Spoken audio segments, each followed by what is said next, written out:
हाय दोस्तों, कैसे हैं आप सभी। मैं डॉक्टर अनव्यास फिर से अपने YouTube चैनल पर आप सभी का स्वागत कर रहा हूं और आशा कर रहा हूं सभी ठीक है, मस्त एंजॉय कर रहे हैं। क्वालिटी मैनेजमेंट के सब्जेक्ट पर मैं चल रहा हूं।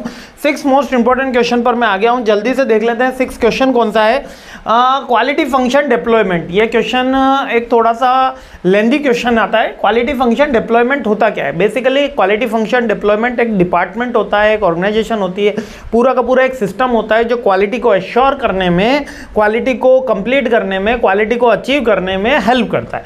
तो quality function deployment is structured methodology helps organization to translate customer requirement into specific measurable technique characteristics and deploy their characteristic throughout every stage of product. यानी जो हमने डिमांड करी थी क्वालिटी का वो बन जाए, तो उसको क्वालिटी फंक्शन डिप्लॉयमेंट बोलते हैं। सबसे पहला क्या करा जाएगा, इसके अंदर कस्टमर की नीड आइडेंटिफाई करी जाएगी, जिसको वॉइस ऑफ कस्टमर बोलते हैं।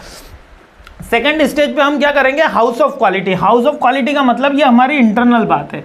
इंटरनल में अंदर हम ऐसा सिस्टम बनाएंगे, इंटरनल बात है कि हम ऐसा सिस्टम बनाएंगे जिससे क्वालिटी अचीव करी जा सके, और इसके स्टेजेस बनाएंगे। जो हाउस ऑफ क्वालिटी के एलिमेंट्स की अगर मैं बात करूंगा तो कस्टमर की रिक्वायरमेंट क्या है, हमारी टेक्निकल रिक्वायरमेंट क्या है, इन दोनों में रिलेशनशिप मैट्रिक्स कैसे है, हम उसको कैसे अचीव कर सकते हैं। इंटर रिलेशनशिप मैट्रिक्स यानी कि जो दूसरा डिपार्टमेंट है, स्टोर, फाइनेंस, प्रोडक्शन, इन सब के बीच में इंटर रिलेशनशिप बनेगा। और कॉम्पिटिशन का भी एनालिसिस किया जाएगा कि हम इसको कैसे कंपेरेटिवली एनालिसिस किया जाएगा, सॉरी, है ना, कॉम्पिटिटिव एनालिसिस, जिसके हम सारी चीज़ों का एनालिसिस कर रहे हैं कि ए बी के साथ कितना कॉम्पीट कर रहा है, सी डी के साथ कितना कॉम्पीट कर रहा है, और हम ये इन हाउस सारी चीज़ें कर रहे हैं। और टारगेट के ऊपर भी बात करी जाएगी, ठीक है। और फिर अपन क्या करेंगे, QFD कर देंगे, यानी कि क्वालिटी का डिप्लॉयमेंट कर देंगे। अब इसके डिप्लॉयमेंट को कैसे काम करेंगे, कब काम होगा, कौन काम करेगा, वो सारी चीज़ें इसके अंदर होगी, ठीक है। इसके भी फेजेस हैं कि प्रोडक्ट को प्लान करना, उसके पार्ट्स का डेवलपमेंट करना, प्रोसेस का डेवलपमेंट करना, और प्रोडक्शन की प्लानिंग करना,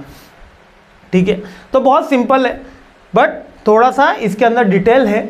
लाइक कि क्वालिटी फंक्शन डिप्लॉयमेंट का मतलब समझ गए, जो कस्टमर ने बोला उसको फाइनल एग्जीक्यूशन देना। अब एग्जीक्यूशन देने में मेरे को सबसे पहले कस्टमर को समझना होगा। कस्टमर समझने के बाद इन हाउस में टेक्निकल रिक्वायरमेंट, प्रोडक्ट की रिक्वायरमेंट, वॉइस ऑफ कस्टमर, उसमें जो मैट्रिक्स बनेगी मेरा कंपेरेटिवली मैट्रिक्स, वो सब प्रिपेयर करूँगा और फाइनली इसको सॉर्ट आउट करके डिप्लॉय कर दूंगा। इन हाउस करके मैं डिप्लॉय कर दूंगा। और डिप्लॉय में भी अपन planning, update, feedback, planning, update, feedback, planning, update, feedback, तो फीडबैक और फिर से वापस प्लानिंग, ठीक है। तो यही सारी चीज़ें हैं। आगे बढ़ते हैं, सीरीज आगे बढ़ाते हैं। जय हिंद।